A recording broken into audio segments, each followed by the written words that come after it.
Today, Kamala Harris is hitting Trump hard for refusing to put out his medical records. This is something he pledged he would do in August. Why hasn't he done this? He would be the oldest president in U.S. history if elected. Don't the American voters deserve to know what the doctors say about his fitness for office? Elizabeth, he's put out his medical record on multiple occasions. And look, if the American people can watch Donald Trump doing 2, 3, and 4 rallies a day while Vice President Harris barely has the stamina to do one. So, look, I would put up his schedule against anybody half his age or a third of his age. The press who travels with him are exhausted by the second event, and they don't have to get up and give an hour-long speech at these things. So the American people see with their own eyes how fit Donald Trump is, how he has the stamina of a man half of his age, and how he continues to rally people across this country on multiple stops a day. Yeah, but Corey, he hasn't released any medical records. He's released a letter from a doctor saying he's the most amazing specimen of humanity, but he hasn't released his medical records. Why not just release them?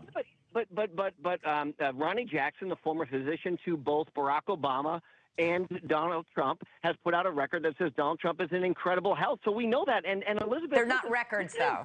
This man was shot in the ear and recovered and was back out doing public events within 48 hours. That's a miracle. And you juxtapose that to Vice President Harris, who has to sequester herself for a week to do a presidential debate. You look at Joe Biden, who's still the president of the United States, and Vice President Harris has never answered when she realized that Joe Biden was incapable of being the president. Clearly, we have some issues with the sitting president of the United States and his mental acuity right now. No one's calling into question his ability to continue to serve until January. Yeah, but I still can't get an answer from you on why not just release the medical records as every presidential candidate has done. Look, because he doesn't need to. The bottom line is that people see him out doing these events. He's in Pennsylvania today. He's in Chicago tomorrow. He's got multiple events all this week. Look, he has a battleground schedule that puts him in the 7 battleground states every day until 22 days from now when this election comes to an end. And if someone wants to tag along and try and keep up with him, I say good luck to it as a man who's 25 years younger than him and I have a hard time holding up with him. All right, I just want to close out. As you know, and as I'm sure you're not happy with, Bob Woodward is out there selling his latest book. And in that book, he has the former Trump's own chairman of the Joint Chiefs of Staff, General Mark Milley, calling Trump a fascist to the core, quote unquote. I need to give you a chance to react to that. Look, I didn't even know Bob Woodward was still alive, to be honest with you. I mean, the last time he was relevant was when Richard Nixon was in the White House, which my recollection says was 50 years ago. So this guy continues to write books and disparage Donald Trump, but he's made a lot of money off of Donald Trump, and he's like everybody else. He begs for access. He begs for the opportunity to sit down with President Trump, and then when President Trump says no, he goes and writes disparaging things.